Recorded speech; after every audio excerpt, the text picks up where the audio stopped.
ఏదైతే BC రిజర్వేషన్పై Congress party మొన్నటి ఎలక్షన్లో 42% ఇస్తామని చెప్పేసి చెప్పిందో ఆ మాట కట్టుబడి ఉండి క్యాబినెట్లో బీసీ రిజర్వేషన్పై ఆమోదించి గవర్నర్ పంపడం జరిగింది.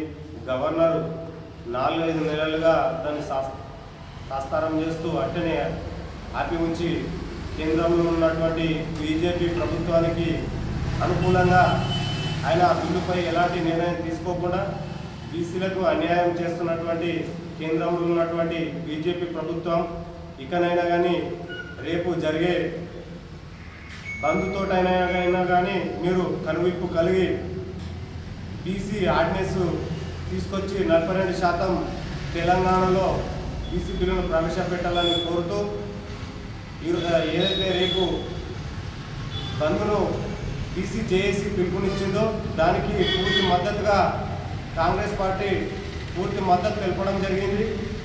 ఆ బంద్కు భీమ్గల్ మండలంలోని పట్టణానికి సంబంధించినటువంటి అన్ని విద్యా సంస్థలు, వ్యాపార సంస్థలు, అన్ని రకాలుగా వ్యాపారులు ఈ బంద్కు మద్దతు తెలిపి కేంద్రంలో ఉన్నటువంటి బీజేపీకి కనువిప్పు కలగాలని చెప్పేసి కోరుకుంటూ 42% బీసీ రిజర్వేషన్ను ఆమోదించడం జరిగింది.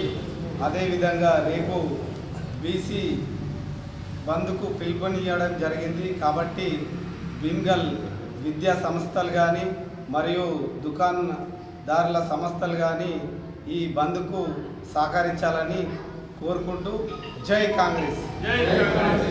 బీసీ బిల్లు పార్లమెంట్లో ఆమోదం తెలుపుతూ మళ్ళీ 9 జీవోతోని ఏదైతే మేము బీసీ ఎందరు ఉన్నారనే ఒకటి సర్వే ప్రకారం 9 జీవోను అమలుపరిచి ఎలక్షన్ వెళ్ళాలనే ఉద్దేశంతో గవర్నమెంట్ తీసుకున్న నిర్ణయానికి మరి ఏదైతే తమిళనాడులో వాళ్ళకి ఎట్లిచ్చిరో మేము కూడా మా తెలంగాణలో కూడా అదేవిధంగా ఇవ్వాలని చెప్పి రేవంత్ రెడ్డి గారి ప్రభుత్వం కోరడం జరిగింది. దానికి గవర్నర్కి పంపడం జరిగింది, రాష్ట్రపతికి పంపడం జరిగింది. వాళ్ళు దాన్ని మభ్యపెట్టి అలాగే బిల్లును అట్లనే పెట్టుకొని ఏదైతే కేంద్ర ప్రభుత్వం అవలంబిస్తుందో దానికి మరి రేపు బీసీ బంద్కు పిలుపు ఇవ్వడం జరిగింది. దానికి అన్ని బీసీ కానివ్వండి, ఎస్సీ కానివ్వండి, అందరు కూడా ఈ బంద్కు సహకరించి అందరు సహకారాలు అందించి విజయవంతం చేయాలని చెప్పి కోరుతున్నాం. జై కాంగ్రెస్.